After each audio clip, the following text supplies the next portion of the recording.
A shipwreck in the Greek islands. Hundreds of people fight for survival in a swirling storm. We need to help this man! With their lives on the line, some people become heroes. Don't let go! Others do whatever it takes to stay alive. Keep her away! She'll kill us both! Investigators uncover an extraordinary chain of events. Small mistakes which have deadly consequences. Mayday! Mayday! We're doing 90 miles an hour! Out of control! Take a life jacket! Where's the Coast Guard? Don't let go!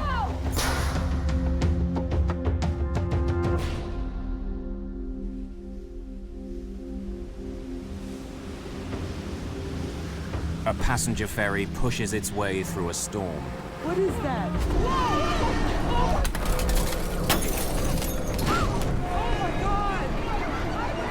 Within sight of land, this Greek island's ferry is sinking in high winds and stormy seas. There was a hole, and it was going to sink, and it was going to sink fast. A huge rescue operation kicks in. Rescuers must risk their own lives. I never want to be in that situation ever again because it was terrifying. But I had enough time to think, okay, well, this is the part where I die. It was like a catastrophe. It was as if it was coming the end of the world for this island. For the people of Greece, it's a national disaster, the worst of its kind in 30 years. Discovering why it happened will take months of detective work and raise this question: how safe are the ships we sail on?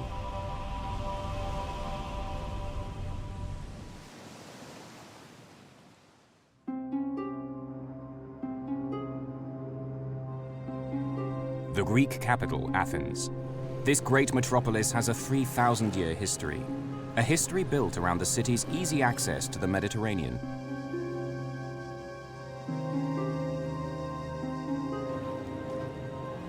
The harbour district of Athens is called Piraeus. Ferry boats ply back and forth between here and the more than 200 islands scattered throughout the Aegean Sea. For island hoppers, this is where the adventure begins.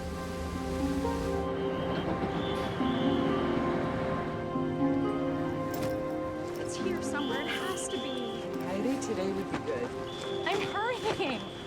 Are you sure you don't got... Tuesday, September the 26th, 2000. Christine Shannon and Heidi Hart from Seattle are close friends. They've bought tickets for a ferry ride to the island of Paros, 166 kilometres to the southeast. Express, Samina? Express sounds good. How long is it? Christine's 32 and teaches preschool. Heidi's 26 and just graduated from college. She wants to go into business management. It's been a crazy kind of day. They'd planned on going to the island of Santorini, further south. I have it. Okay, let's Oh, we go. have to hurry. Now I have the tickets. Let's Oh, go. it's rushing. We'd been enjoying Athens the night before a little too much, and we overslept and missed our Santorini boat. I had never heard of Paros. I even asked them, well, show me on a map where the island is, and then I said, never mind, it doesn't matter. Let's just go. It's the next boat. Let's go somewhere. So it was a fluke that we were on that boat. Here's where chance is steering them. It could be a whole lot worse. If you dream of a Greek getaway, Paros is just what the guidebooks promise.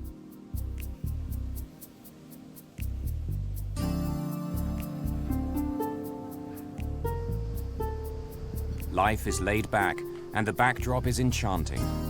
Around 12,000 people live on Paros year-round.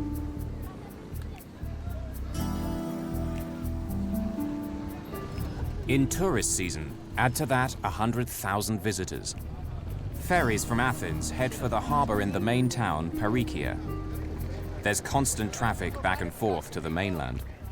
As one boat's leaving, another one shows up, bringing hundreds more eager visitors.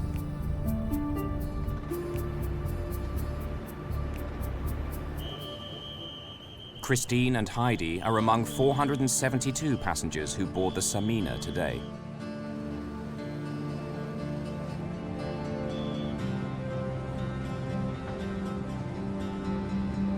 As they get ready to embark, one thing becomes clear. Some of the boats on the island's run are modern, newly built. But the Samina comes from a different era. She's been crisscrossing the Mediterranean since 1966. The Samina was launched before these two were born. And though they don't realize it, Greek safety laws say that in little over a year, the Samina will be pulled out of service and sent to the scrapyard. I made a few jokes to Christine about the lifeboats don't look very safe if we get into trouble out here. I said we'll be screwed. And I said, well, there's no icebergs in the Aegean, so we should be okay. The Samina can carry more than 1,000 passengers, along with her 61 crew. So today, the ship's less than half full.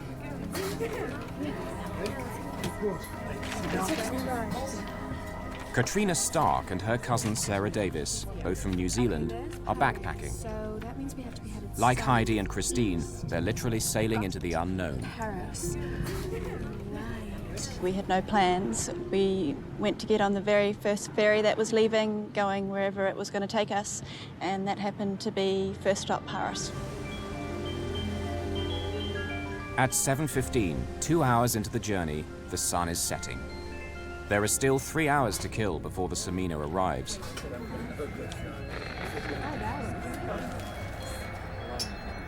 The sports fans on board, passengers and crew, know just how they'd like to spend the time.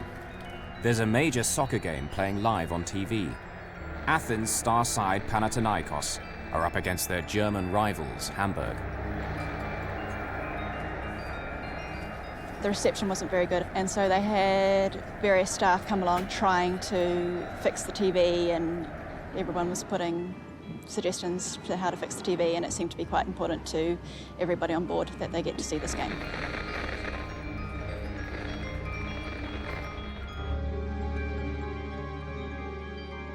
At 8 p.m., the Samina passes the island of Kithnos. They're on schedule to reach Paros at around 10:15. The wind is rising, the sea is growing rougher, but these northerly winds, known as the Meltemi, are frequent at this time of year. The Samina has weathered conditions much worse than this over the past 3 decades. I'm gonna take a nap. Heidi and Christine are the only people left outside. They think their tickets don't allow them to go in. Wake me when we're there. I said, we have third-class tickets. We have to stay out on the deck. It's going to be a cold, wet, terrible night. But I didn't even think to go downstairs where most of the people on the boat were. For the crew of the Samina, the nighttime journey is routine. Hazards such as reefs and rocks are all clearly marked on their charts. Many have warning lights. 2 jagged outcrops rise from the sea within sight of the main harbour on Paros, Parykia Bay. Known as the Portes, or the Gates, they lie 5.5 kilometres from the town. For every mariner sailing these waters, the Gates of Paros are a familiar landmark. They're welcoming, but dangerous too.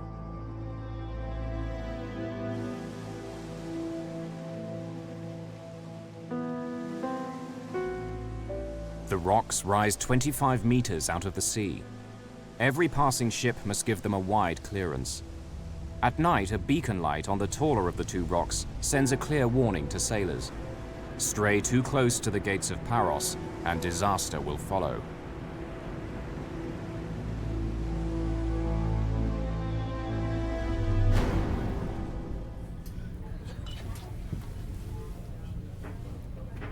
They're still 2 hours away. But they're sailing into a growing storm. Despite the weather, Christine and Heidi are still out in the open. Had I known we could go to any other part of the boat at that point in time, I would have. But I didn't know, and actually being in that part of the boat, I think, was very fortuitous for us because we were able to be aware of what was going on later. Being out on the deck will help save their lives. Soon, everyone aboard will be fighting for survival.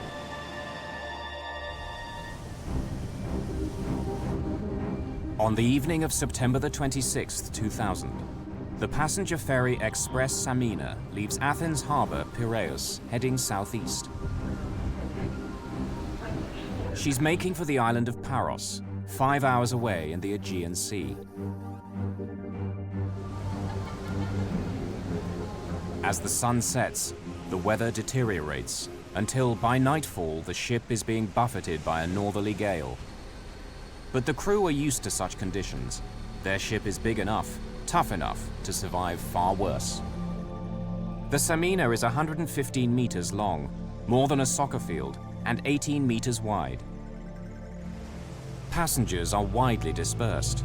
Heidi and Christine are out on the open deck. Katrina and Sarah are inside the main passenger lounge. The nerve center is here, the engine room. It's below the waterline, but is protected by a series of watertight doors.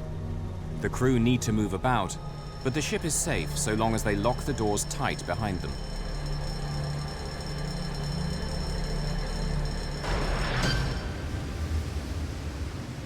To reduce the rolling effect of the waves, the ship also has a stabilizing system, like small wings that extend out into the water. It's still a bumpy ride, but it doesn't stop passengers moving about when they want to. As we got further away and night began to fall, the seas got rougher and it became stormy until it got to the point where you couldn't even walk on board. You had to kind of stumble sideways. People were kind of laughing. It was kind of funny at the time. Being from a place where we ride ferries quite often, it wasn't really a concern to us at the time, but it was pretty rough out there. It's 10 p.m. The wind has now risen to nearly 50 kilometers an hour. Waves are cresting 2 meters high. Despite the gale, visibility is good. Those are the lights of Paros. The Samina's on time and still pushing forward at 33 kilometers an hour. Then suddenly, the ship lurches sharply to the left. What's that? Oh The boat turned enough that it startled me awake, and I woke up and was kind of dazed a little bit. You can't just park a boat like you're parking a car, and so I thought it was odd that I felt this G-force of the boat turning. Christine said, "Hey, there's lights. I see shore. We must be getting pretty close to docking." The lights of Parykia, even car headlights, are clearly visible just 5.5 kilometers away. But then another light cuts through the darkness.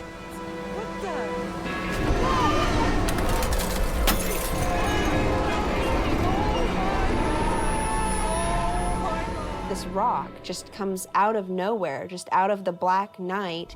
And I'll never forget what it looks like in my mind. It was, you know, this brown, kind of craggly, sandish looking rock that had lights on top of it shining down so it illuminated it. And it made it look like a movie set. The side of the boat scraped along the side. I could have walked over and touched it. And you could hear down in the lower decks of the boat that the metal was just ripping apart. The unthinkable has happened. The Samina has crashed against the gates of Paros. 1 million kilos of ship grind against the rocks. It was the worst sound, and it was the loudest sound I've ever heard in my life. It sounded like fingernails on a chalkboard, just God's fingernail on the biggest chalkboard in the world. There was a hole, and it was gonna sink, and it was gonna sink fast. The shockwave reverberates through the ship. Suddenly there was a big lurch to the right side of the boat, and people who were standing up got thrown off their feet. Everything in the bar smashed. I looked out the window and there were 2 large rocks went past that looked white, lit up by the light inside the ship. I don't know what that was. Oh, man, it just doesn't sound good, you know?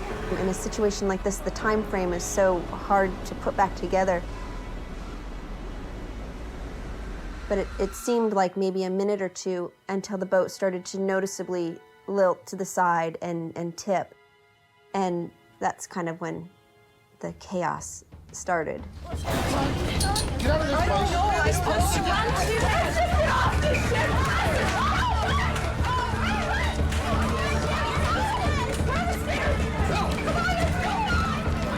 Where are the storms? There's nothing. Lots of people were crying, lots of people were praying, holding on to each other, yelling. There was no alarm or siren. There was no one to tell us what we were supposed to do. We need to get off this boat and we need to leave right now. We don't have to panic. Christine said to me the Titanic took hours to sink.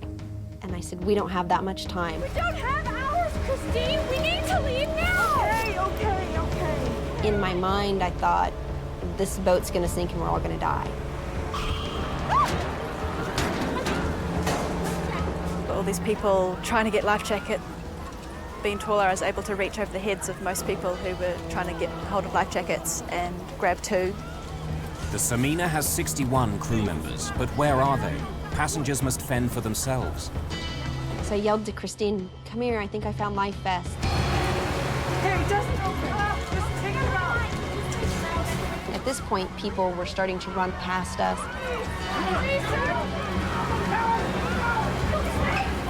And I was saying, here, take these, and throwing them out, and people were just panicking.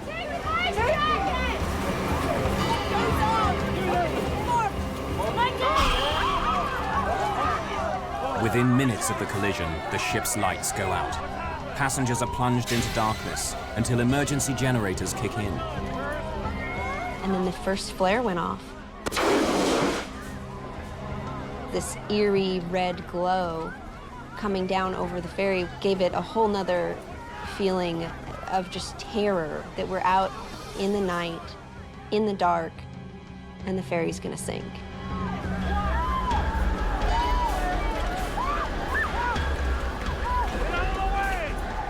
At the harbour, port officials are now aware of the developing crisis. Port Authority Vice Commander Dimitrios Malamas starts to organize a rescue. He needs all available boats right now. What vessels do we have in the area? Alexis Bisbas runs a yacht charter business in Paros. The first I heard of the disaster was a phone call that I got from the port police at about 10:15. Can I get out there with my boat as quickly as possible just to help with whatever might be necessary? And there was no way that we had any idea that it was going to be a disaster of that magnitude. Paros has a medical center equipped for the islanders' basic needs, not a major disaster. Dr. John Polyzoides was an ER surgeon for 35 years. Though retired, he helps run the center. We saw the ship was going down, and there were a lot of boats and lights and so on.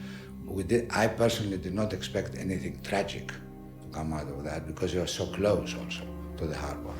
Aboard the Samina, many of the 472 passengers are in a state of sheer terror. It was chaos. It was people not knowing what to do and waiting for a captain or a crew to help us. There was a woman who went through the door just before us, and she, as soon as she got out onto the deck, she climbed over the railings and just jumped off, like didn't look back or didn't say anything to anybody, and just climbed over and threw herself off into the water. There was people holding children over the railings, wanting to throw them down to people in the water. It was quite a terrible scene. The wind hampers efforts to abandon ship. They were releasing inflatable life rafts. They weren't attached to the ship, so as soon as it was released, it was in a big storm, it would get picked up by the wind as soon as it was inflated, and they were just blowing halfway to Athens. The rafts blow beyond the reach of many passengers who've already leapt into the sea. In the confusion, Heidi Hart is knocked flying, striking her head. I kept thinking, if I black out now, I'm done for. This boat's sinking. I have to stay conscious.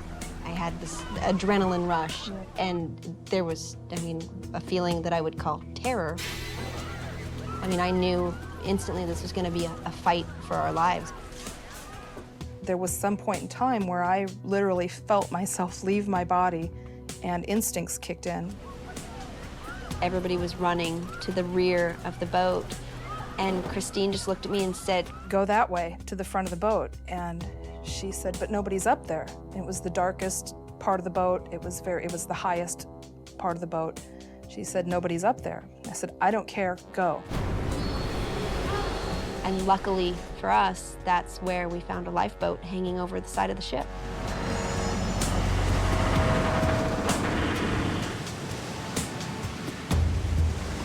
Heidi and Christine have escaped the sinking ship, but they're still at the mercy of the storm. When we jumped into the lifeboat, it wasn't orderly, here's your seat. It was jump.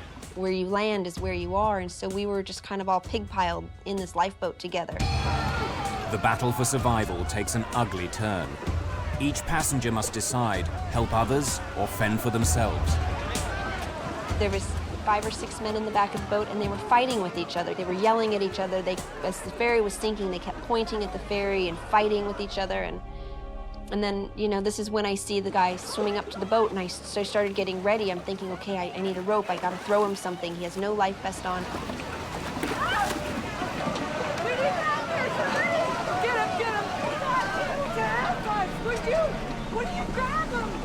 The only thing you could see was his eyes and his nose coming out of the water, and he was just barely making it, swimming towards us. Everybody else on the boat was yelling, "No, no, we can't take any more people on." I've got you, don't worry! I've got you! Now Heidi leaned over and grabbed this gentleman's hand, and I reached over and grabbed her by the waist, and she told me, "I'm not letting go," and I yelled to the other people, "She's not letting go." He had taken off almost all of his clothes. He was wearing just his underwear.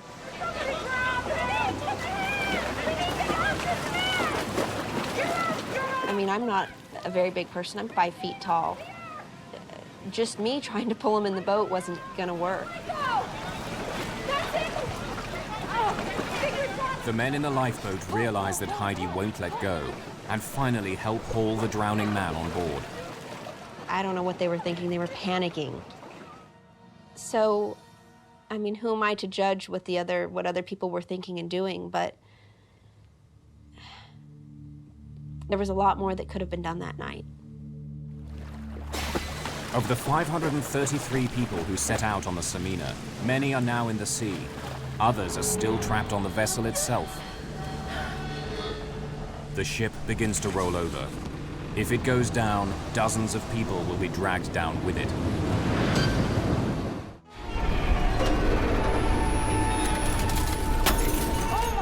The passenger ferry Express Samina has struck rocks near the island of Paros in the Aegean Sea. 533 passengers and crew face a battle to survive in high winds and stormy seas. Some people have managed to clamber into a lifeboat. Others have stayed with the ship and now fear it will sink beneath them. At that stage, we were on the deck trying to figure out whether it was a good idea to jump overboard as well. But we were tilting further and further, and it was getting to the point where we didn't really have that choice anymore. It's 10:50, 40 minutes after the collision. Sarah! Are you looking at me? As the Samina continues to roll, Katrina Stark has little choice. She hauls herself over the rail.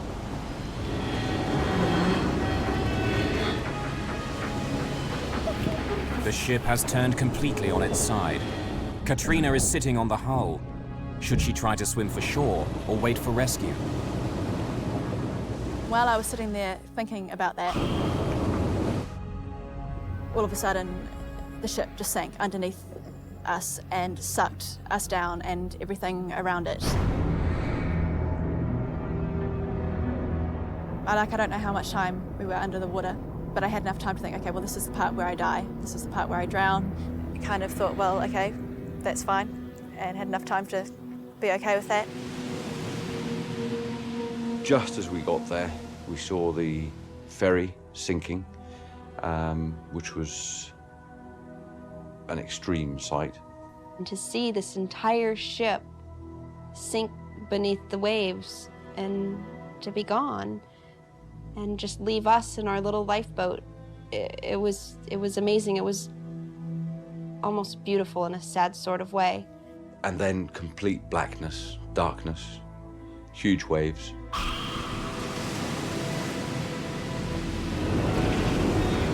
The Samina sinks 2.5 kilometers from the gates of Paros.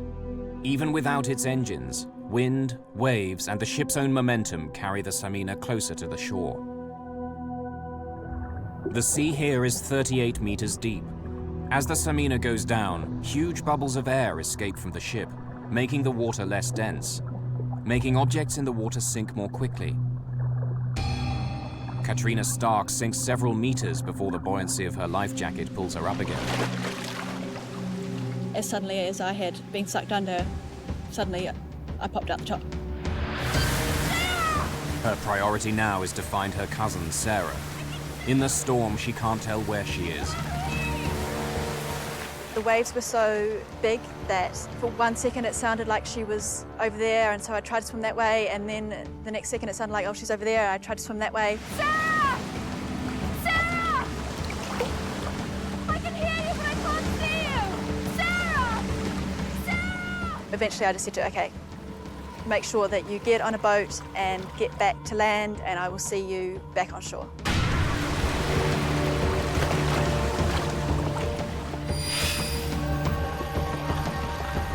At 11:15 p.m., Dr. Polyzoides receives his first casualty of the night, but something doesn't add up. They brought a man on a stretcher. He was semi-conscious. And then we started working on him. He had hardly any blood pressure. And when we were resuscitating him, I realized that he was dry, which it meant that he didn't actually, he was not from the ship.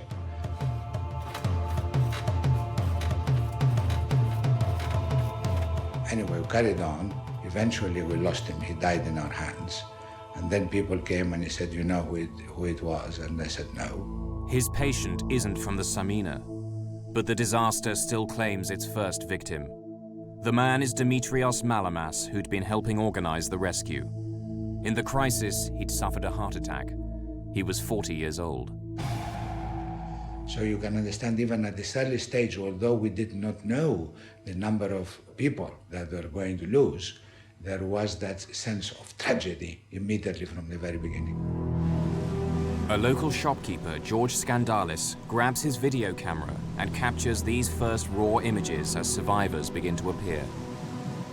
As soon as we got close enough to shore, and when I saw this white cathedral with the blue dome top, that was when I finally knew we made it. We're gonna get to shore, we're gonna be alive.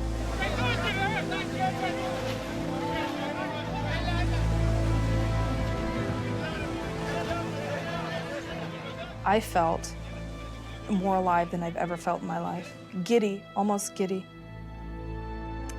And actually afterwards, one of the things that I had to come to terms with was that people died and I felt so alive. One of the local fishing boats now appears, crowded with people who've been dragged from the sea. Local boat owner Alexis Bisbas is part of the rescue flotilla searching for survivors. 1 minute we were flying across the top of a wave, the next minute we were burying the bow of the boat into the previous wave. We had water coming across the decks. I've been sailing all my life. I've never had a situation like that. I never want to be in that situation ever again because it was terrifying. He plucks 25 people from the sea in 3 trips out into the stormy waters. One of the amazing things in these situations is the way that people behave. A young man we pulled out, he was still carrying his portable stereo system.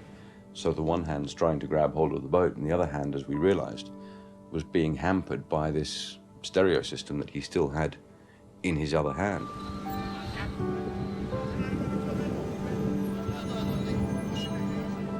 One of them was an old lady who had tied to her life jacket her bag.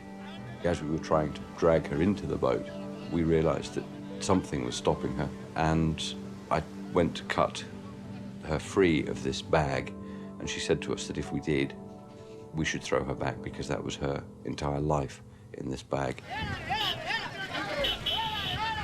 Many survivors are in a state of shock. All are cold, wet, and exhausted.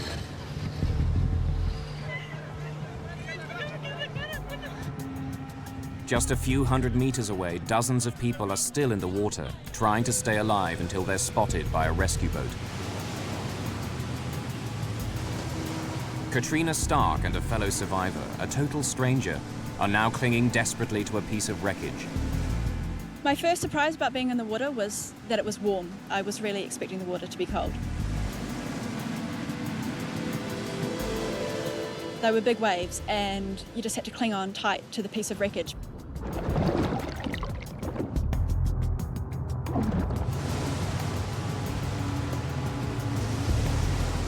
Not too far away from us was an older Greek woman who couldn't swim. And she was panicking and was screaming and yelling, trying to get someone to come and save her.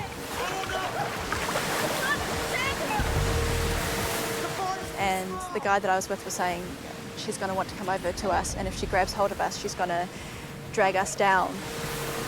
Keep her away! She'll kill us both together! She had kind of wild eyes, like she was clearly panicking. And a big wave came and washed over her, and she didn't come back up out of the water. She had drowned.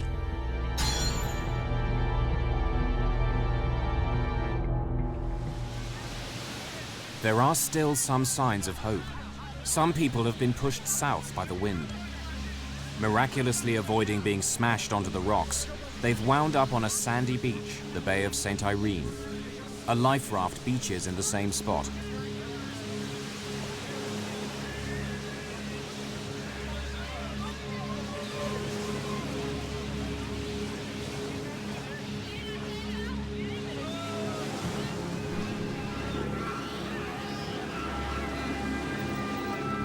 They're safe now, but the terror these little children have gone through is hard to comprehend.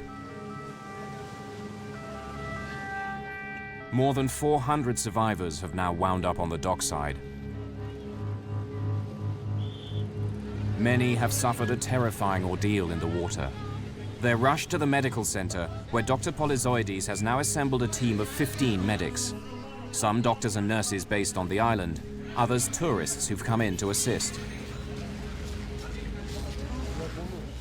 Between 11:30 and 12, the first drowned was brought in on a stretcher. And although I worked for 35 years as an accident surgeon, it was a horrible experience. And that was the beginning of the horrific feeling which I had that this is serious now. At midnight, after an hour in the water, Katrina Stark is brought to shore. We were the last people that they were able to bring up onto the boat. And they headed back for the harbour. And on the way, they stopped a couple of times to pick people up, but they would go to pick them up and realise that they were dead, and so they'd just leave them where they were. Katrina doesn't know if her cousin made it. Sarah? Katrina? I was just never been so happy to see anybody in my whole life. And I just grabbed hold of her and wouldn't leave her side for a second. To see you. How are you okay? Are you keeping warm? Yeah. It was terrifying. I mean, it's been 5 years since the accident, and I still have nightmares. I still think about it. It will still make me cry. You guys have had quite a shock being in the water. It was traumatic, and it was very scary, but it was also a singularly defining moment in my life where I was able to use all of the resources I had to survive. I think we've got him. Pull. I don't think I would have chosen not to live through this.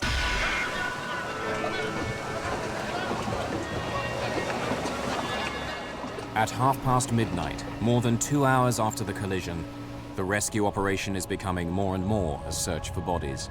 When you start seeing the bodies in the sea, somebody that I knew that an hour ago they were breathing, and suddenly they're dead, and it was very distressing. I mean, it took me a very long time to put it out of my mind. It was very difficult. 25 people are now confirmed dead. As victims continue to arrive, Dr. Polyzoides is overwhelmed. Do I go to this room and try and save someone? Do I wait and see whether it's worth saving? And it was like a catastrophe. It was as if it was coming the end of the world to this island. So it was almost like you're seeing a movie that's not happening to you. Every half an hour, the number of bodies increased. By 2:30 a.m., the number of dead reaches 60. There's no room for so many bodies in the medical center.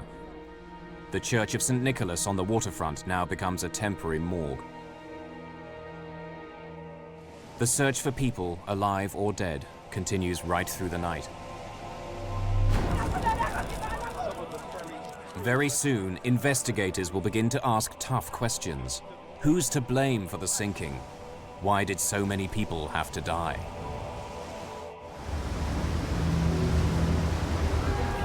The passenger ferry Express Samina has sunk in a storm in the Aegean Sea.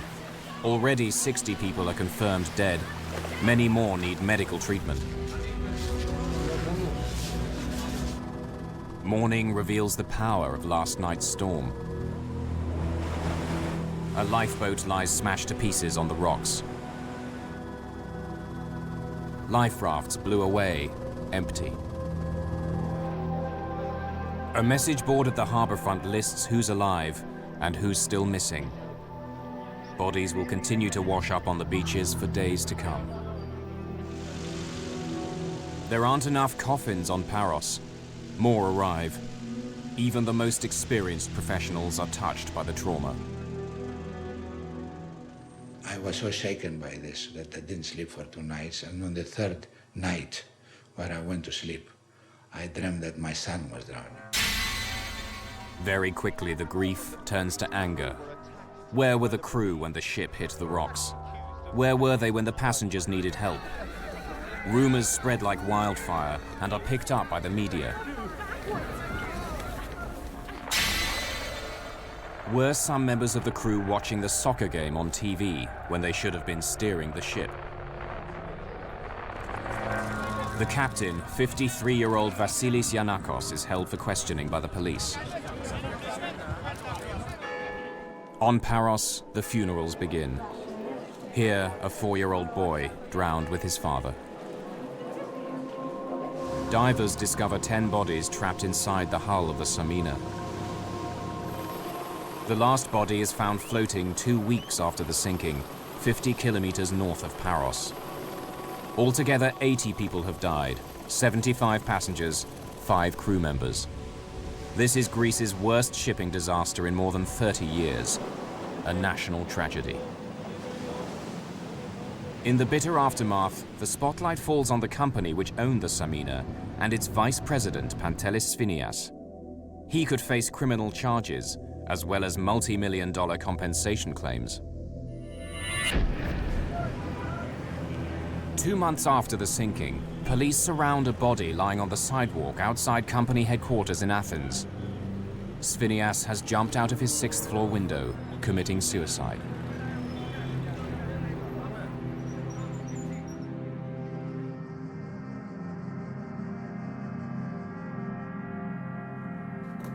Maritime experts at the National Technical University of Athens begin an inquiry. Detailed testimony is gathered from 46 crew members, as well as 192 passengers. The Greek legal authorities want the university to give them a thorough explanation of what happened.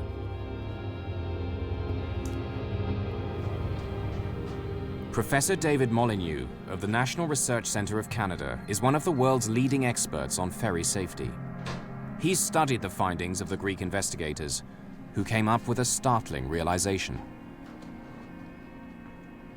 What they found at the inquiry defied some of the initial speculation concerning the age of the ship, and the accident, in fact, turned out to be caused by something completely different. Testimony reveals each small but critical factor that together turn a routine ferry crossing into a national disaster. 3 hours into the journey, the crew switch on the ship's autopilot. The autopilot is an electronic link between the compass and the rudder, correcting the rudder a little bit one way or the other to bring you back where you want to be. Even on autopilot, a crew member should constantly monitor the ship's position. It's bad practice to leave an autopilot unattended, particularly in bad weather, because the wind, the waves, and the current are all acting to drift the ship in one direction. And that kind of steady drift is not compensated for by the electronics in the autopilot. As the weather grows worse, the crew deploy the ship's stabilizer system to make the ride more comfortable for the passengers. The stabilizer uses two small fins to counteract the roll of the ship.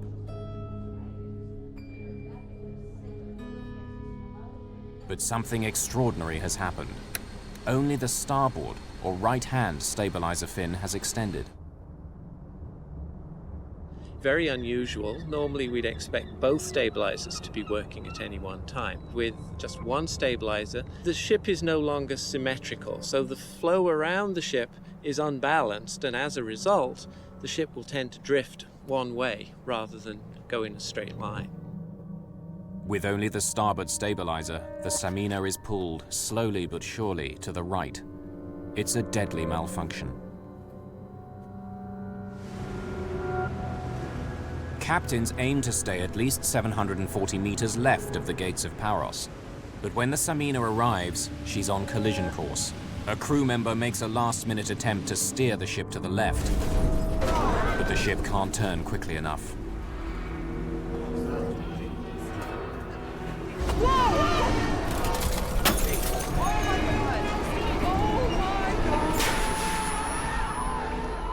It was very unfortunate the ship got holed, but there was really no reason why the ship should have sank.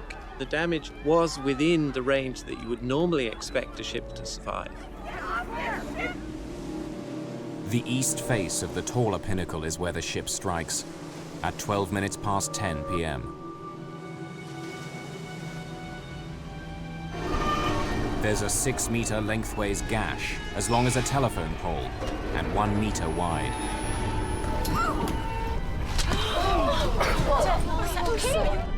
But this hole is well above the waterline. No water should enter the ship. Moments later, a second impact. The stabilizer fin bends backwards. It stabs like a dagger through the ship's side. Oh my God! This 3-meter gash is below the waterline. Even worse, it's exactly alongside the engine room. The main generators are knocked out. Electrical power is cut throughout the ship.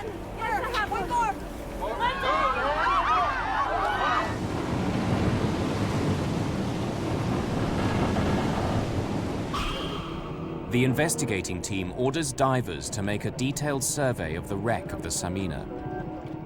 Inside, they discover the final piece of the puzzle. Even with 2 large holes, the ship could have been saved. One final error sealed the fate of the Samina. The passenger ferry Express Samina strikes rocks near the Greek island of Paros. With 2 gaping holes in her starboard side, she capsizes and sinks in 38 meters of water. Divers go down to survey the wreck and make a startling discovery. Like all large seagoing ships, the Samina is divided into separate compartments, sealed by watertight doors like this one. Safety laws insist they remain locked while the ship's at sea.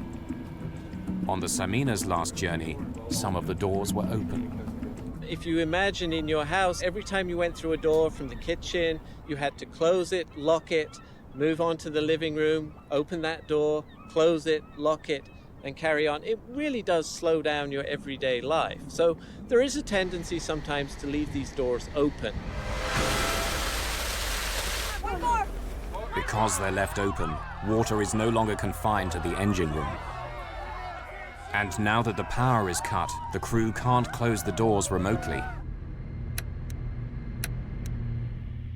Okay. 29 of the crew are called back for a second grilling by investigators. This testimony provides an exact picture of the ship's last moments, data which is now built into a computer model. At 10:15, 3 minutes after the collision, the ship is listing only 5 degrees to the right. but filling fast through that hole in the engine room. By 10:25, she's listing 14 degrees. Now the 6-meter gash, which was above the waterline, is exposed to the sea. This is the point where the Samina and 80 of those on board are doomed. The ship can't withstand this degree of damage. The Samina is what's called a ro-ro ferry. It stands for roll-on, roll-off. This is a modern ro-ro ship. Vehicles simply reverse in through the stern doors and then drive out at their destination. It's a cost-effective design with a potentially fatal flaw. The worst shipping disasters in recent times have involved vessels designed this way. The Herald of Free Enterprise went down with the loss of 193 lives at Zeebrugge in Belgium in 1987. 850 were drowned aboard the ro-ro ferry Estonia in the Baltic Sea in 1994. Unlike a cruise ship or a cargo vessel, which are divided into many smaller compartments, the vehicle deck of a ro-ro ship is one large open area, highly vulnerable to rapid flooding. Imagine comparing flooding an egg box with flooding just an empty cardboard shoebox. The shoebox would tend to fill up very, very quickly, whereas an egg box would tend to fill up each compartment at a time, and so the egg box would stay afloat, whereas the shoebox wouldn't. This open space is especially vulnerable because it's so close to the waterline. The car deck on a ro-ro ferry is low to make driving the vehicles on and off easy. As a result, you're relying on those watertight compartments to keep the ship afloat in the event of damage. By 10:29, the Samina is listing 23 degrees. She's now tilting so much that it's impossible to launch more lifeboats. Only 3 of the 8 she carried got away. 3 minutes later, at 10:32, she's listing 33 degrees. At around 10:50, the ship turns completely on her side. We know the exact time that the ship sank because the clock on the bridge was stopped at 2 minutes past 11. Divers surveying the wreck make their most important discovery.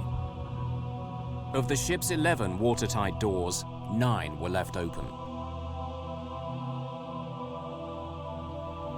And the most important aspect of this accident was leaving the watertight doors open. As a result, the ship flooded, lost all its reserve of buoyancy, and eventually sank. If the doors had been locked, despite the navigational error which put the ship on the rocks, despite the hole in the engine room, this would probably have been a survivable accident.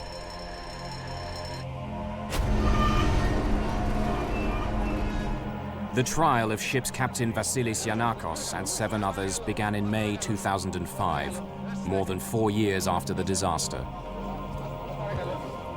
The sinking of the Samina led to safety improvements.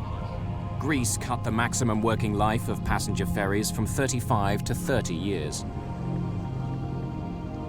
The tragedy also helped speed the introduction of Voyage recorders, like an airplane black box. They're now mandatory in all passenger ferries. Some good came out of bad.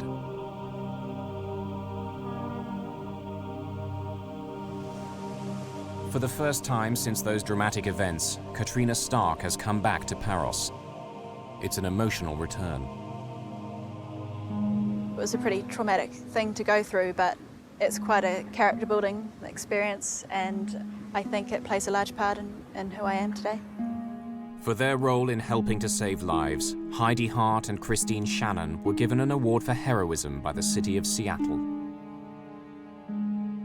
I understand my strength a lot more, and I can live freely without the restraints of being scared of what's unknown, because life is an unknown.